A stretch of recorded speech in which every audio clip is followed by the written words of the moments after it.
Hey,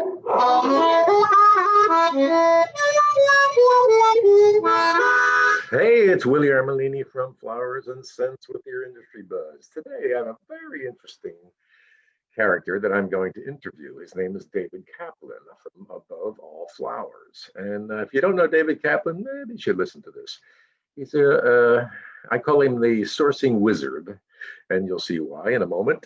He's quite a character. He used to be the head guy at Fall River Florist, a big wholesaler in New England. And he went off on his own and has become quite the character. So, without further ado, Mr. David Kaplan. Hey, David Kaplan, how are you this morning? I'm doing great. How are you, Willie?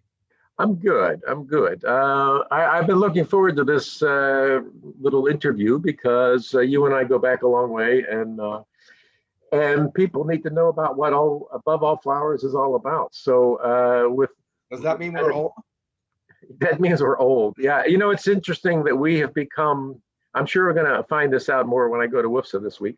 We're now the old guard, or the senior citizens of this business, which is really scary. Somebody in their 60s said to me, I was a member of Young Execs. And I go, the sad part is I remember when you were there. Yeah.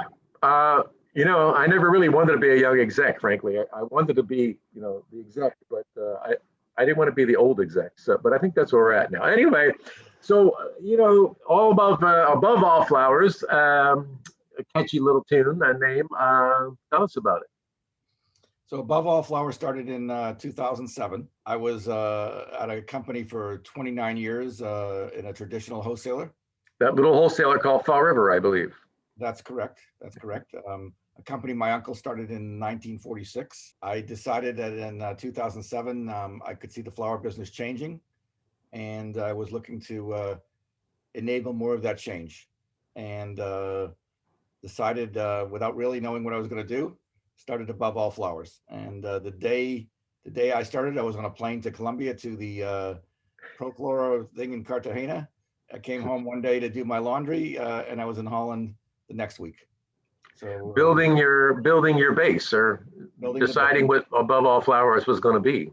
Exactly. And 2007 wasn't a bad year, but 2008, we all know what happened with the recession and the economy, and not a lot of wholesalers had spare cash to invest in luxury consulting and different things, and we're more trying to figure out how they were going to stay alive. And here you were a consultant. Here I am a consultant. So the model started changing a lot, and we became not only consulting, we became market facilitation company. We became a sourcing company where we work together with growers and help them market their products, especially niche and seasonal growers who did not have sales teams. They were waiting for people to come to them. If not, they made that desperation call and said, I have 60,000 of these. You want them at 30 cents under the market. And, a lot of them, if they continued to do that, would never survive. And, right. They were selling to the bottom feeders, and they knew the bottom feeders phone number, but they didn't have a marketing system. Right. They knew a phone number. That was about it. Exactly. So we helped, currently we deal with about 85 companies in the course of a calendar year that we help market their products. Now, a lot of those are seasonal, but there are several that are year round as well. Example, a peony grower might go 14, 15, 17 days. So, obviously it doesn't happen just for those 17 days. It may start 2 months earlier when we start putting out the pricing and, planning the logistics. But there's a lot of seasonal, growers that are, like Japanese lanterns, where we do those seasonally. It's a 3 or 4 week crop. We start marketing it 2 or 3 months before the crop. Same thing with, a lot of fall items and, seasonal items. But, we also have the year-round items as well that we do 52 weeks a year. Yeah, a lot of growers, like you say, particularly niche growers, which is your specialty, don't have the wherewithal to have a marketing team. They're busy growing flowers, and it used to be, okay, you grow all your flowers, you had 5 customers, you sent those 5 customers 1/5 of your production, and hoped you got paid at the end of the year. And a lot of times they didn't even know the customer didn't even know what they were going to be getting. Yeah, I remember working on the dock, and a guy showed up with flowers, and I said, that guy's out of business. And he said, oh, that's why I didn't get paid last year. Anyway, yeah, it has come a long way. Yeah, I see your advertisements and stuff, your underwater cutters and maybe not underwater cutters and all sorts of odd products that you wouldn't find in in a Miami inventory. Now, we're fortunate enough to have a very large database.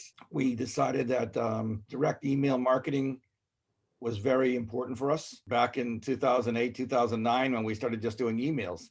And then, along came these great companies like, MailChimp and Constant Contact, and they made it easy. They made the graphics easy. They made, they have seminars and you name it. And we've actually become a trainer level at Constant Contact because of the amount of millions of emails that we actually send in the course of a year. When I say millions, I don't mean millions of different product emails. I mean millions of clients opening our emails.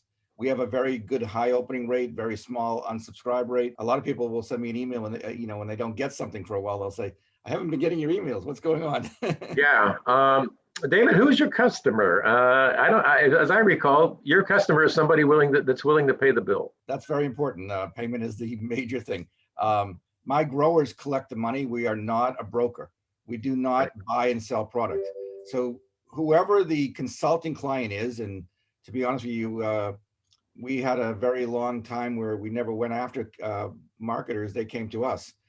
Today, now that I've added, Saeed and I have partnered, we do see product lines that are very important for us that we go after, and we suggest that they might consider our services. But our client decides who the customer is. So if a client comes to us and says, I grow XYZ flower and I want to sell this only to wholesalers, then that's how the decision is made for the marketing. Okay. When Ocean View closed down in the middle of the beginning of the pandemic, they left. To our surprise, we found out that there were a lot of the products that they sold that weren't their own. And all of these growers were out there with product and didn't have a way of marketing it because they didn't pack their own flowers, they didn't market their own flowers, and they didn't ship their own flowers. Right. They dropped them all off and raw at the Ocean View, and they did all the rest. They provided the service of doing all the rest. So we put an ad, and myself and another gentleman put an ad hoc thing together where we've picked up 4 or 5 of their best growers, and some of those growers only want to sell one direction. Other growers are saying, hey, listen, I need to move a lot of flowers. I produce, 60,000 bunches of XYZ flower a week, and I know that I'm not going to be able to sell all that in this channel. I need to have the e-commerce customer. I need to have the mass market customer. I need to have the Miami importer customer. So it's basically determined who we sell to is determined by the seller. By the seller. And we're in effect a hired gun. If it looks like it's doable and it's not going to create conflict, we do what the person paying the bill tells us to do, and that works very well. Great. Yeah. You don't actually even take the orders. You're just you're in between. You're the sourcing wizard, I believe, is what I like to call you, because you're sort of in between. You actually named me that. And in some cases, we do gather orders because farmer is so out in the field. Doesn't have the time to do it. Yeah. They don't have the time, especially a 2 or 3 week crop farmer who's going to be on Mother's Day, and he's going to pack 1,500, 2,000 boxes a day. He doesn't have the ability to gather the orders as well. So we provide that service where necessary. Where our dream client has technological ability, where they have a landing page where there's a contact such and such via this landing page. They put what they want, they put their address, their phone numbers, and they're able to do that via internet. That's a lot of the services that Saeed provides to the clients. We're also looking at a very interesting online platform that can provide hundreds of growers and hard goods suppliers and plant suppliers accessibility to a marketing system. Well, let's back up a little bit, because now you brought the name Saeed up, and Saeed, who we both know, you're working with him. You've got an ad on my site. That's New Bloom Solutions, and Saeed is a young guy that's a little bit technical, and more technical than you and I. So he's sort of the new guy with that the new technology knows how to manipulate this and deal with influencers and all sorts of people that you and I, well, we are what we are. So Saeed and I have known each other for a while. He worked for two very successful Miami operations and growing operations. They weren't just Miami operations; they were also farms. Okay. And one of them was one of the biggest rose farms in Ecuador. Another one was one of the biggest, everything you can imagine type of farm. From chrysanthemum products to hypericum to roses to spray roses to you name it. So he has a very, very deep knowledge of cut flowers. He and I had met at many WIPSA conventions and hospitality suites, and we're starting to talk, and he's doing some consulting to different clients as well as myself. And we looked at it and said, I don't offer a lot of the things you offer, but I get a ton of requests for them. And some of those things are, training of employees, recruitment right now. And as we all know, there's not enough people to do this industry right now. And the other problem is there's no younger generation coming up in this industry. Right. Unless your father owned the business, it's hard to find new people to come into the flower business. So we're doing a lot of recruitment, and we're doing training. We're doing social media, digital marketing, building of websites, just a lot of general things. He has a Bloom show every week where he interviews influencers and he interviews innovative people who are inventing new things. We have a new thing that somebody came to us with that is actually a new boutonniere holder that it's a little more expensive than the old-fashioned pin, but the guy's video is jumping out of a plane with a boutonniere on, and he jumps from 10,000 feet or 5,000 feet, and the boutonniere is still intact when he lands. And is the flower still there? The flower's still there. He's still there, and everything went very well in the video. And those are things that we look at. We've done a lot of different logistics innovations. We're working in many countries now. We're working in different countries all across the world because of a lot of the growers find that when the U.S. slows down, the other countries don't have the slowdown, and vice versa. Okay. So for a farm to be successful, they have to move all their product. They can't just say, okay, I had a great week on Mother's Day. Years ago, one good Valentine's Day paid for the year, not anymore. Yeah, that's the case. Hey, David, let's talk a little bit about this industry here. The logistics, since the last year, perhaps, the whole thing. Since COVID began. Since COVID began, it sort of turned everything upside down. We know now that the growers sort of got spooked and it as well couldn't get their people to the farms. The flowers didn't get tended. They didn't know whether they should plant or replant or what to do. So as a result, we had a lot of we had a shortage of flowers because the pent up demand outstripped what production was in the ground. And now people are trying to catch up, and it's created sort of this backlog of desire, I guess. So COVID started in 2020, say when the lockdown started was March of 2020, even though COVID was probably here the year before, and we just didn't know it. So when they had the video in Holland of the buy flower as not toilet paper. Not toilet paper, Many farms all over the world panicked. Yeah. And the first thing a lot of farms did was, how do I put my farm to sleep for a little while? Right. How do I operate a farm with half the amount of people and having not to harvest all these flowers?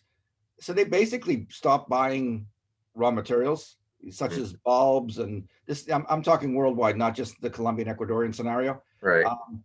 Rose growers all across the world. There's a video of one of the big Miami operations who owns rose farms taking a chainsaw and cutting the roses down to as if they were new plants. If they were new plants to reset the production, Reset the production. In the meantime, a lot of people put their farm into basically an agricultural shock. And it was a little bit noticeable around Mother's Day 2020, but it really started showing its ugly face in December of Christmas of 2020. Then the weather came along and provided a perfect storm for Valentine's Day.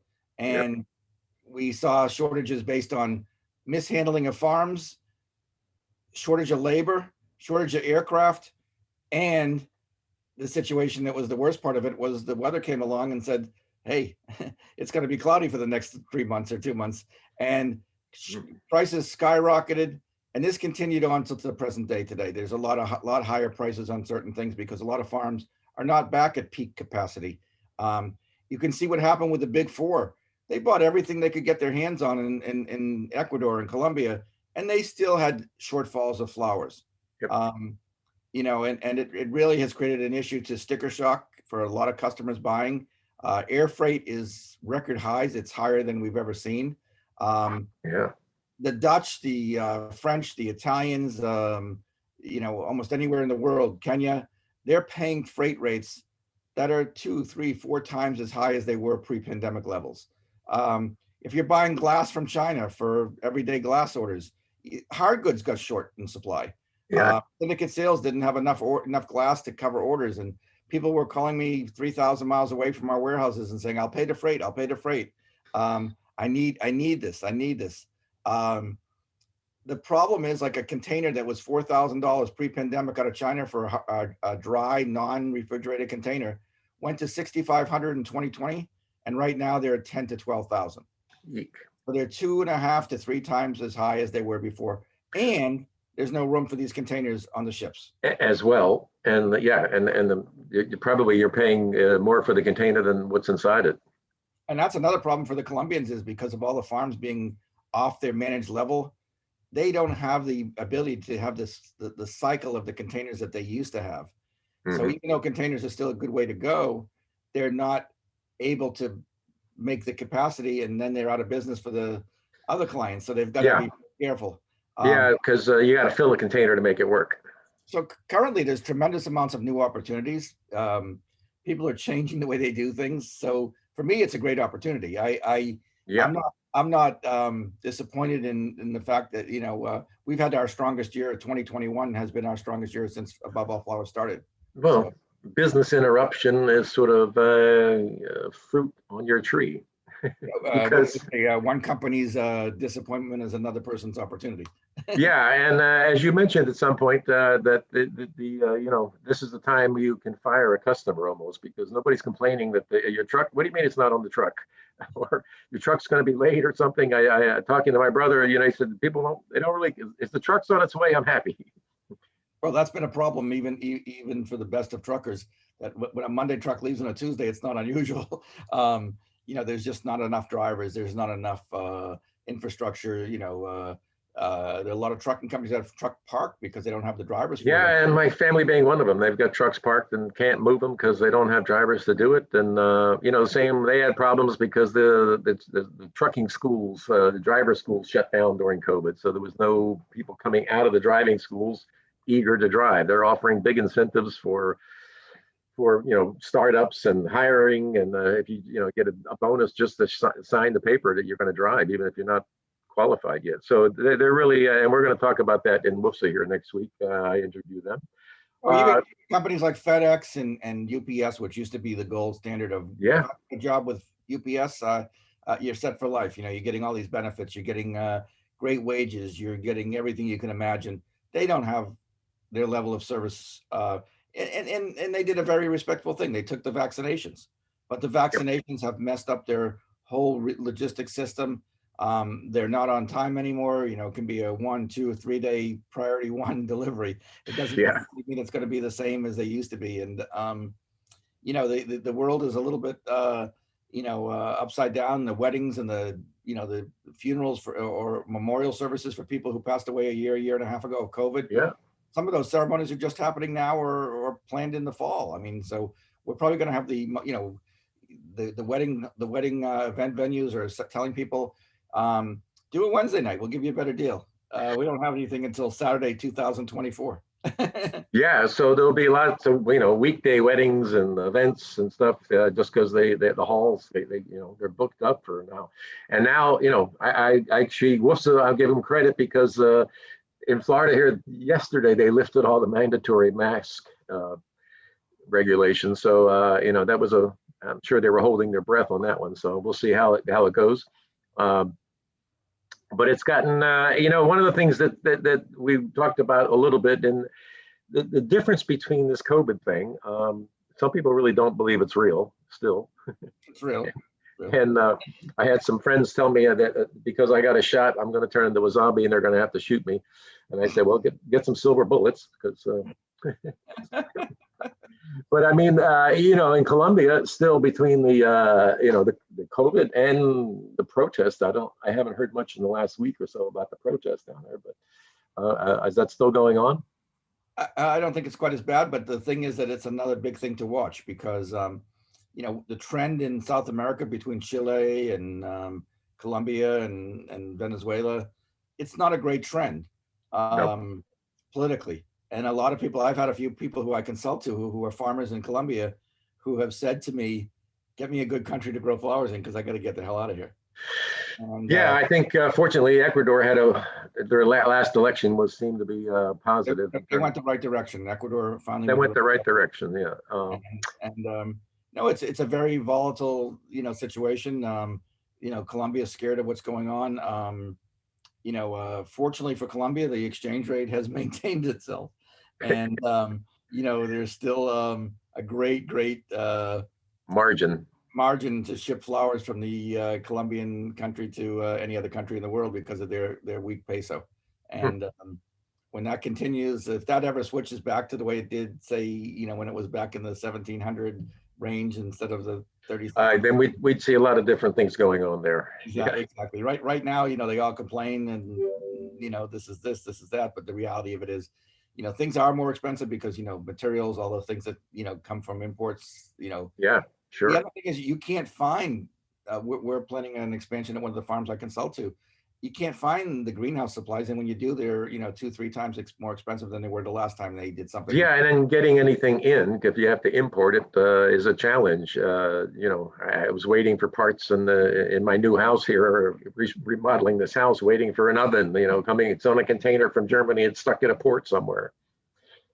So anyway, Mr. Kaplan, I appreciate your time today, and we've had a nice conversation. The business is, as always, the business is in flux. The business, the reliability of the truckers and the airlines. For 30 years or so, it was pretty reliable. The planes arrived one after another. The trucks made their trips, but it's changing. Drivers don't want to be so much of laborers. We're competing against all these drivers that just drive. They don't have to touch the boxes. And with the airplanes, I was watching a TV show that was talking about Anchorage Airport, and that the other day 176 cargo planes flew in and out of Anchorage just for refueling from the Pacific Rim.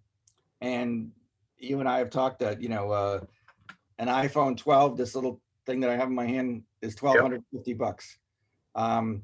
That's about 40 boxes of pom-poms. Pack 12. Yeah. And if you can put one of these in the space, it's certainly a lot smaller than 40 boxes of pom-poms. Yeah, you can put a whole lot of those in a box, and at that rate. So yeah, I mean, look, things are going to have to change a little bit. This business moves on. Fortunately, it's a resilient business, and the flower business moves on, and people have sort of enjoyed their flower renaissance and having flowers in their house and plants in their house, and we hope they continue to do it, and we're here to service them. So the business isn't going anywhere except for up. I think it's going up. Yeah, and it's going up. I think it's change is not always the worst thing in the world either. I mean, sometimes change is good. Yeah, change is good. All right, my friend, thank you for your time, and we'll have this up on the site pretty soon. Thank you, sir. All right, have a great day. Thanks again. Bye-bye.